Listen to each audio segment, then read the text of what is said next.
I have to do this because this is not I'm speaking.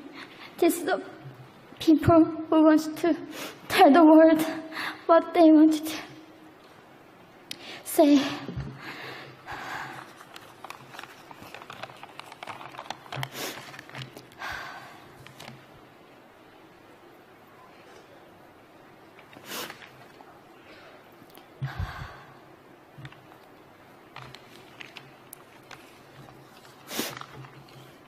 North Korea is an unimaginable country. There is only one channel on TV. There is no internet.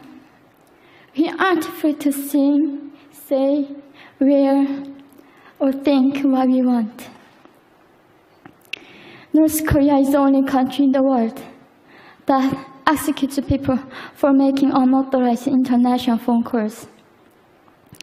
North Koreans are being terrorized today. When I was growing up in North Korea,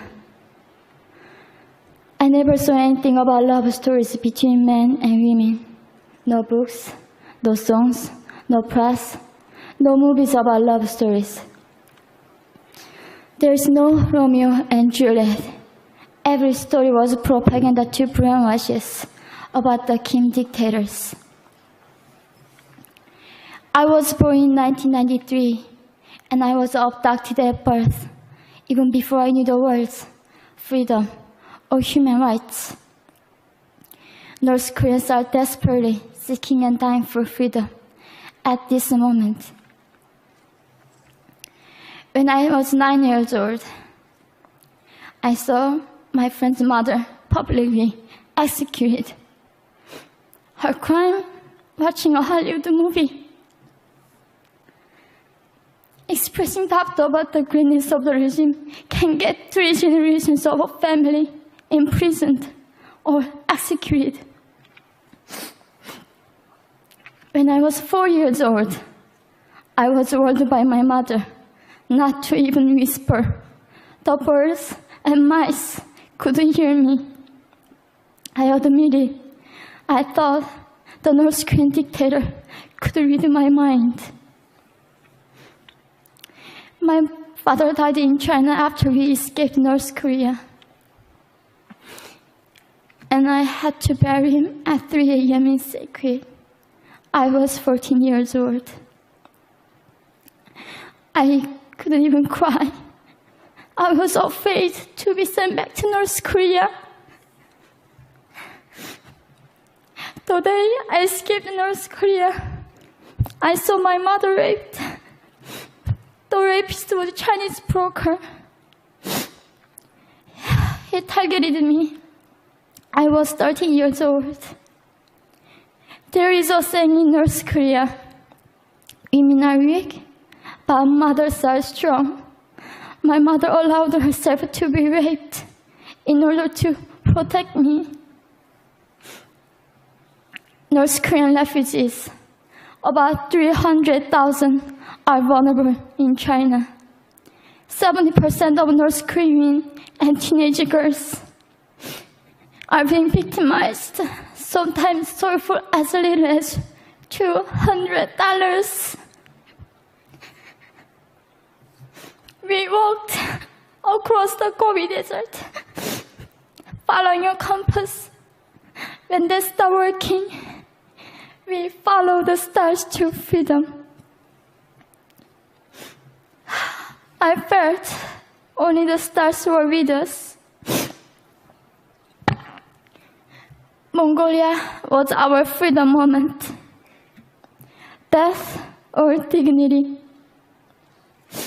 Armed with knives, we were prepared to kill ourselves if we were going to be sent back to North Korea. We wanted to live as humans.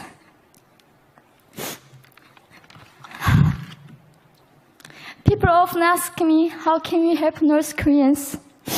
There are many ways, but I would like to mention 3 for now. 1, educate yourself so you can raise awareness about human crisis in North Korea. 2, help and support North Korean refugees who are trying to escape to freedom. 3. Petition China stop repatriation. We have to shed light on the darkest place in the world. It isn't just North Korean human rights. It's our rights that North Korean dictators have violated for 7 decades. We need governments all around the world to put more pressure on China to stop repatriation. In particular, Chinese delegates of One Young World can play a part by speaking up.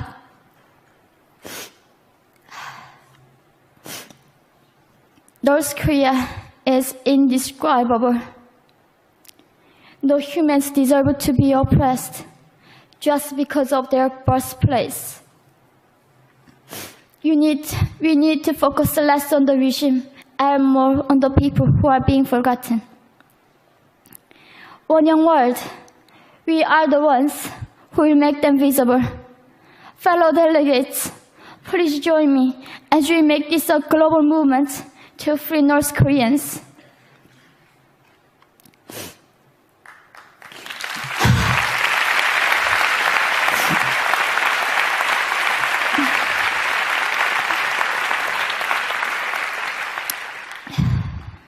When I was crossing the Gobi desert, scared of dying, I thought nobody in this world cared.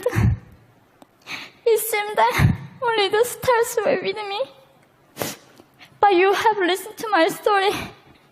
You have cared. Thank you very much.